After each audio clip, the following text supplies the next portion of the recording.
Ya, shalom, selamat pagi, salam sejahtera bagi kita semuanya. Bagaimana kabarnya? Pasti luar biasa tentunya. Baik, kita akan mulai pertemuan perkuliahan kita pada hari ini. Namun sebelumnya, mari kita satukan hati, kita berdoa. Terima kasih Tuhan, kami mengucap syukur atas segala kebaikan-Mu dalam kehidupan kami. Kami bersyukur buat waktu dan kesempatan ini kami boleh berkumpul bersama-sama untuk memulai perkuliahan ini. Tuhan berkati, urapi kami sehingga kami dapat diberikan kemampuan untuk memahami setiap materi pembelajaran hari ini. Di dalam nama Tuhan Yesus kami berdoa. Amin. Baik, kita akan mulai perkuliahan kita untuk materi hari ini. Namun sebelumnya Ibu akan mereview pelajaran kita atau mata kuliah minggu lalu tentang etika pendidikan agama Kristen.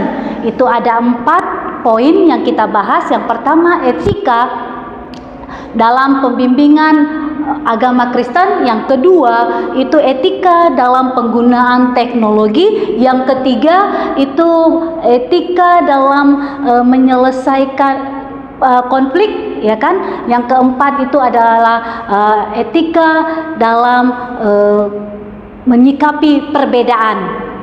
Ya, saya percaya kalian semua sudah paham akan materi ini. Baik, kita akan masuk ke materi kita hari ini tentang teologi pendidikan agama Kristen. Saya akan bacakan introduction-nya, pembukaannya. Pertemuan ini membahas teologi pendidikan agama Kristen dengan konsep dan prinsip pembinaan karakter, 1, penggunaan teknologi, yang kedua, keberagaman. Nah, tujuannya itu adalah membentuk karakter yang berdasarkan kebenaran dan kasih. Dengan menggunakan teknologi untuk apa? Untuk memperluas pengetahuan dan memahami serta menghargai perbedaan dalam agama, dalam budaya. Untuk apa? Untuk menciptakan kerukunan antar umat beragama. Kemudian yang kita kaji dalam pertemuan hari ini adalah yaitu konsep dan prinsip teologi pendidikan agama Kristen. Yang kedua itu teologi pendidikan agama Kristen dan pembinaan karakter.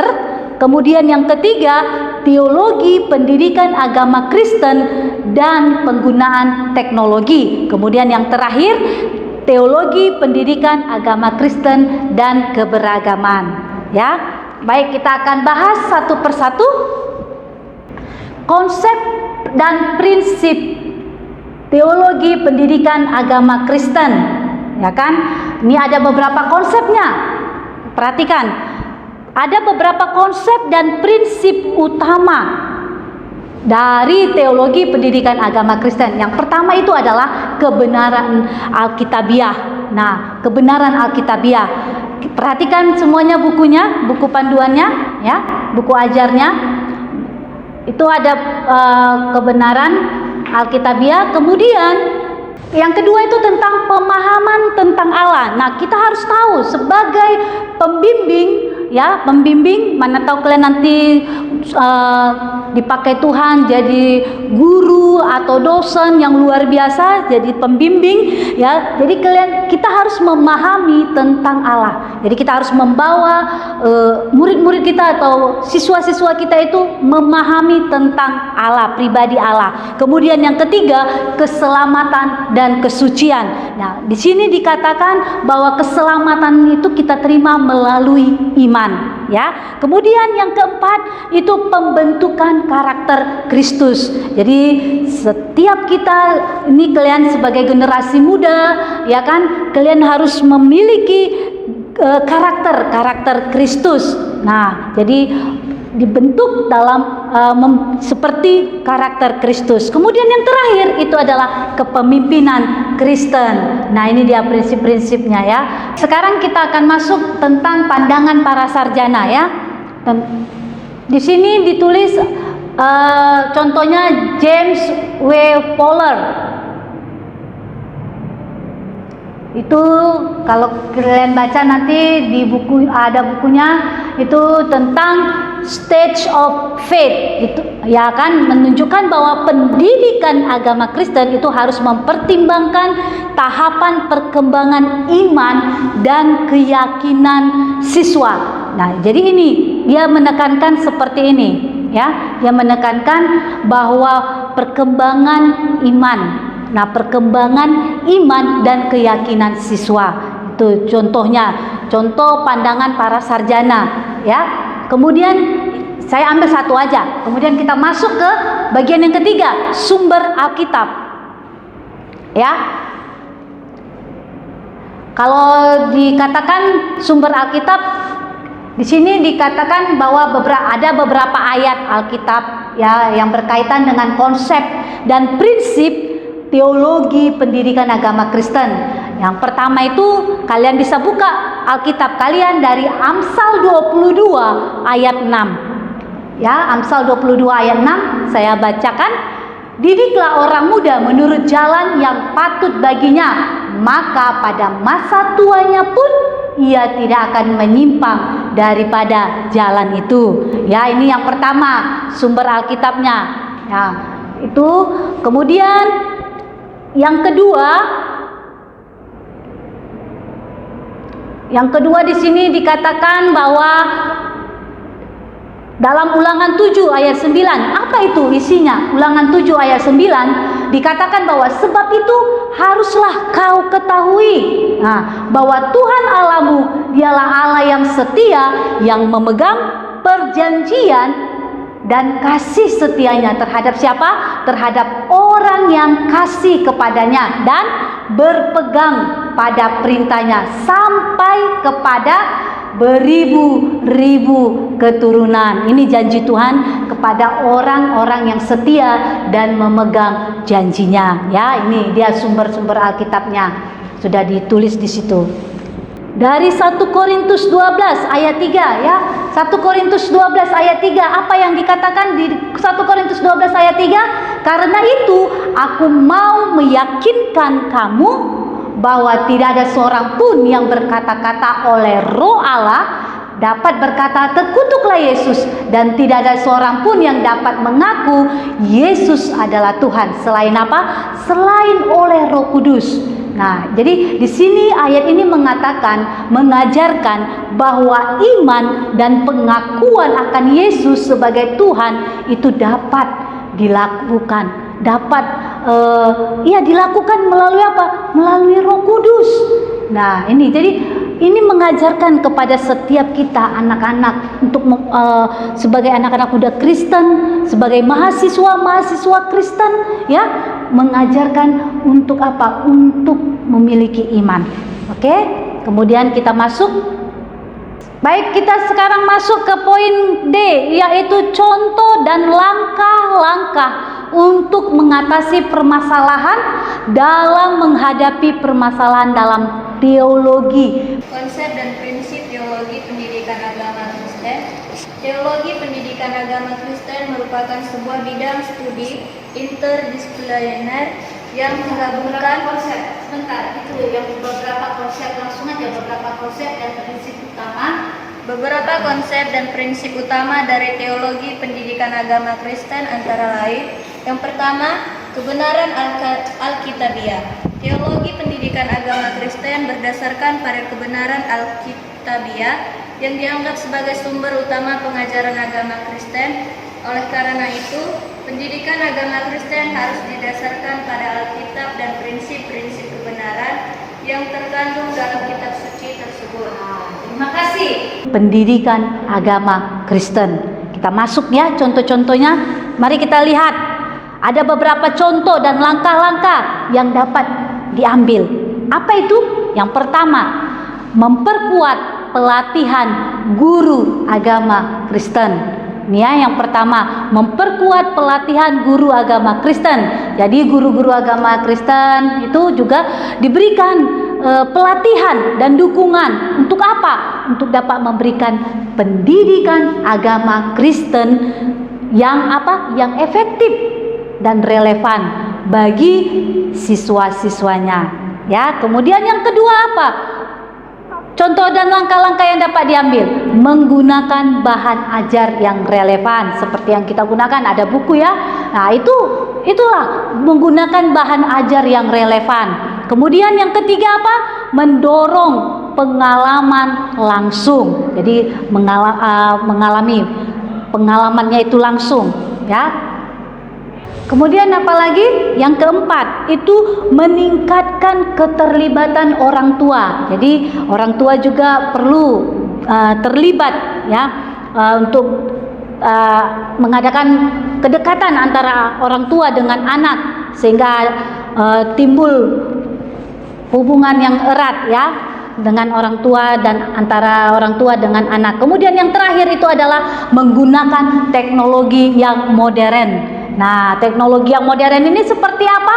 Itu kita sudah lihat nih, ada video, ada gambar dan aplikasi yang dapat digunakan untuk mengajar konsep-konsep tentang agama Kristen yang menarik bagi para siswa. Ya, dah. Sampai sini ada yang mau ditanya? Baik, kita akan masuk ke poin yang kedua, yaitu teologi pendidikan agama Kristen dan pembinaan karakter. Di sini dikatakan bahwa pembinaan karakter itu apa? Pembinaan karakter itu adalah sebuah proses yang bertujuan untuk membentuk kepribadian yang baik, yang bermoral pada individu. Kemudian pembinaan karakter menjadi sangat penting. Ini sangat penting pembinaan karakter ini. Dalam apa? Dalam pendidikan agama Kristen. Karena apa? Karena karakter yang baik dan moral yang baik itu ditekankan, sangat ditekankan dalam ajaran agama Kristen, ya. Kemudian kita masuk tentang pandangan para sarjana. Nih, tentang teologi pendidikan agama Kristen dan pembinaan karakter. Ada pandangan beberapa para sarjana. Menurut McKinney, ya, menurut McKinney, itu pendidikan agama Kristen itu harus mempertimbangkan konteks apa? Budaya, kemudian apa lagi? Sosial, kemudian apa lagi? Sejarah tempat di mana pendidikan itu dilakukan. Itu menurut dia, ya, menurut dia. Kenapa? Karena ini sangat penting. Kenapa? Karena konteks tersebut dapat mempengaruhi pesan. Nah, dapat mempengaruhi pesan agama Kristen itu yang disampaikan kepada siswa-siswanya. Oke? Kemudian kita masuk ke sumber Alkitabnya. Ya, kita masuk ke sumber Alkitabnya. Dikatakan di dalam Galatia 5 ayat 22 dan 23. Ini saya percaya setiap mahasiswa-mahasiswa yang ada di sini itu sudah tahu Galatia 5 ayat 22 dan 23 itu ya, tentang apa? Tentang buah-buah roh. Nah, jadi dalam ayat ini Alkitab menekankan pentingnya mengikuti ajaran dan hukum Tuhan sebagai apa? Sebagai dasar untuk apa? Untuk membangun karakter yang baik dan bermoral. Jadi buah-buah roh itu harus kita lakukan dalam kehidupan kita. Itulah dia di Galatia 5 ayat 22 dan 23. Selanjutnya kita masuknya ke contoh dan langkah-langkah untuk mengatasi permasalahan.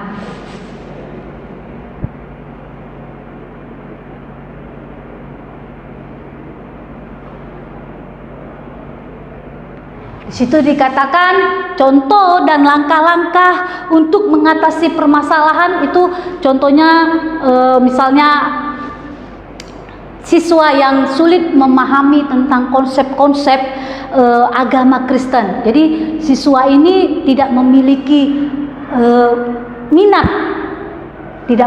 minat kepada agama Kristen dan sulit untuk mengaplikasikan nilai-nilai agama Kristen dalam kehidupannya sehari-hari. Terus untuk mengatasi permasalahan itu apa langkah-langkah yang harus dilakukan?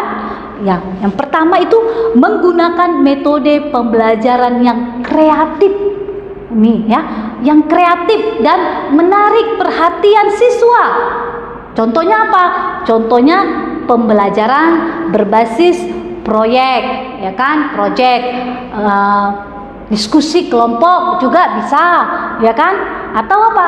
Presentasi seperti yang kita lakukan. Kita juga melakukan presentasi, terus kita melakukan diskusi, baik itu antara kelompok maupun pribadi, ya kan? Nah, kemudian apa yang harus kita, langkah-langkah apa yang harus kita lakukan, yang dapat kita ambil? Yang kedua, membuat suasana itu kondusif. Apa itu? Membuat suasana itu kondusif dan nyaman.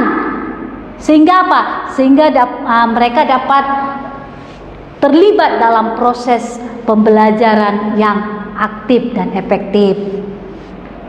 Baik, kita akan masuk dalam kesimpulannya. Dalam kesimpulan bahwa integritas keberagaman dalam pendidikan agama Kristen itu sangat penting, ya, sangat penting dalam menghadapi masyarakat yang semakin multikultural. Jadi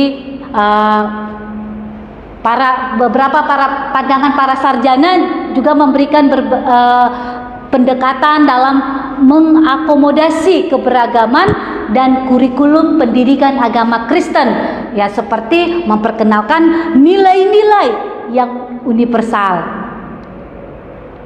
ya. Jadi itu kemudian dalam Alkitab juga terdapat ayat-ayat yang dapat dihubungkan dengan topik yang kita bahas ini dan menekankan pentingnya untuk menerima perbedaan dan memperlakukan semua orang dengan apa? Dengan kasih, ya. Oke, baik, sampai di situ itu ada soal-soal diskusi. Baik, sekarang kita masuk dalam soal-soal. Kalian kerjakan soal-soal tersebut, ya. Lalu kalian kirimlah ke Google Classroom. Saya tunggu pada besok hari. Sampai besok hari, ya. Silakan dikerjakan, ditulis namanya, tepat pada waktunya kirimkan ke Google Classroom. Baik, terima kasih. Sekarang kita akan tutup perkuliahan kita hari ini. Sebelum kita pulang ke rumah kita masing-masing, mari kita berdoa terlebih dahulu. Mari kita berdoa. Kami bersyukur Tuhan buat kebaikan-Mu. Tuhan boleh menyertai perkuliahan kami dari awal hingga akhirnya. Dan sekarang kami akan mau pulang ke rumah kami masing-masing. Tuhan berkati kami sehingga kami boleh tiba di rumah kami dan bertemu dengan keluarga kami dengan sukacita yang daripada Tuhan. Kami serahkan seluruh kehidupan kami ke dalam tangan pengasihan-Mu. Dalam nama Yesus kami berdoa. Amin. Amin. Selamat ya menjelang siang. Tuhan Yesus memberkati. Shalom.